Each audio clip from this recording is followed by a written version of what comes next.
millions of Zimbabweans is continuing. Zimbabwe is reeling from a climate change-induced drought and the high cost of food.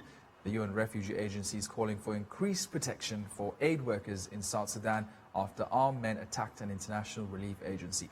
These are some of the stories on the continent from the past week. And joining us now for the Africa Wrap is Africa researcher Awande Zwane. Thank you for joining us, Awande, and welcome to News World. Thank you for having me. All right, let's start with Algeria. We know that it's weeks and weeks and weeks of protests. I mean, they demanded the resignation of President Bouteflika. They've gotten that. But there seems to be some sort of political deadlock in the country. They're demanding that the ruling elite step down. They are protesting upcoming elections. How did we get to this point?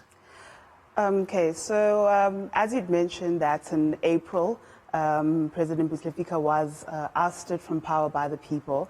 And we found ourselves at this position now because leading on to the election, the candidates who are running are actually people who were either allies of the former president or at least part of his regime.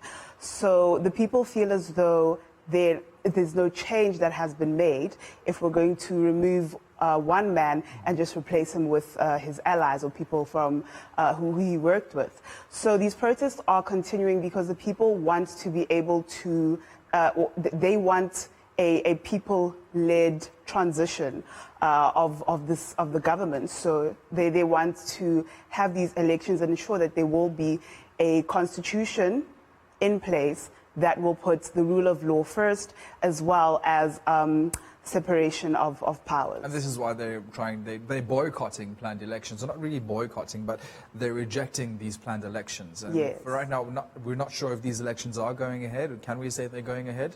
So at the moment, there is an indication of anything stopping, and it's actually going to put us in a sort of a weird position where if the elections do go on, are the results that come out of that legitimate? Is the president that comes out of that legitimate? Because technically he will have been elected legitimately, so to speak, but he will not be accepted by a majority of the people. And the interesting thing will then be what comes out of that, what happens thereafter, how will the people react from that point on. And they're saying, listen, new name, same policies, not good enough, not going to happen. I mean, I want to know how the military became at the center of this, because at the center of this is a man who is the military leader, quite a powerful man as well, Ahmed Saleh. I mean, how did he come to be at the center of all of this? I mean, because they do have a standing prime minister. So, historically in Algeria, the military has had a very powerful position in terms of taking the stand with the people. And one of probably the most organized militaries as well, and foundations and organizations in the country, I think should also be said. Yes, definitely. And that's how you have Salah in the center of it all. As a leader within the military, he does carry, his voice carries a lot of weight, carries a lot of clout. And that's how he finds himself in this position where he has sort of a bit more of a say than the PM himself. But if I'm remembering correctly, there is sort of a standoff now between the military, who had initially said that they were not going to support a position that was against what the people wanted, but we see that now Salah sort of going against the people himself. So yeah, it's going to be interesting to see how that plays off, especially with the election, which is supposed to be held next week. And you know what I find interesting about the story, and there's a similar thread happening around the world with these protests. Again, the young people are at the front of these protests, and they're saying, your policies are old. It's not relevant to us anymore. They want old people out of government. We want young, new, fresh blood. And this is a thread that you're seeing happening across the world. Yeah. Across the world, and especially in the continent of Africa. I mean, we just recently had in Sudan also a revolution, if you can call it that, where al-Bashir was finally ousted, and the people have not allowed for anybody to be able to be a central sort of figure of power. And the young people, young protesters have actually taken it amongst themselves to be the government of the time, for the time being.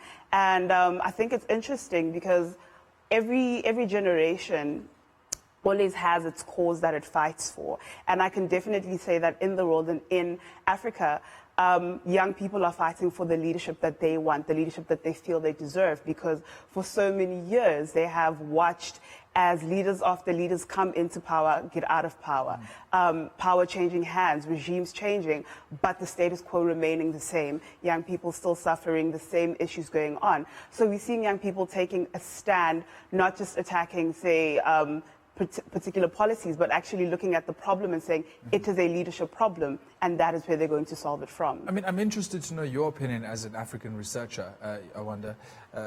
Do you think that governments are out of touch with reality, out of touch with young people's needs today? We know that we're facing a huge youth unemployment crisis across the world. We're facing major economic issues. Are governments out of touch? I would say that for the most part they are. I think in a lot of Africa we're still seeing sort of the old guard, sort of old liberation movements that are still in power with the camaraderie, with the culture, with the way of thinking and the way of doing things that they had come up with when they were leading their struggles. And we're starting to see that is becoming outdated, if I can call it that, and it's in that way that they're starting to lose touch with really what the people want.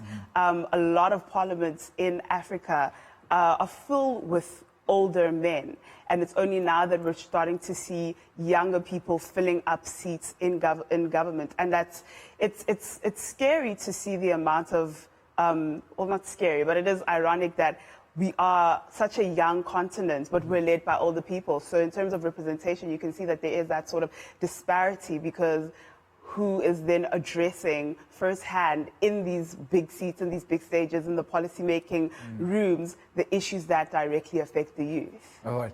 We're going to take a short break. We have Awande Zwane joining us in studio, an Africa researcher. Also very excited that young people are taking a stand there, holding governments accountable. We're going to be touching a little bit more on all the stories happening, well, the bigger stories happening on the African continent. Thank you for staying with us. And you also stay tuned. Stay with Newsworld here on Newsroom Africa, channel 405. You can also tweet us, get involved in this conversation on Newsroom 405 and Twitter using the hashtag Newsworld.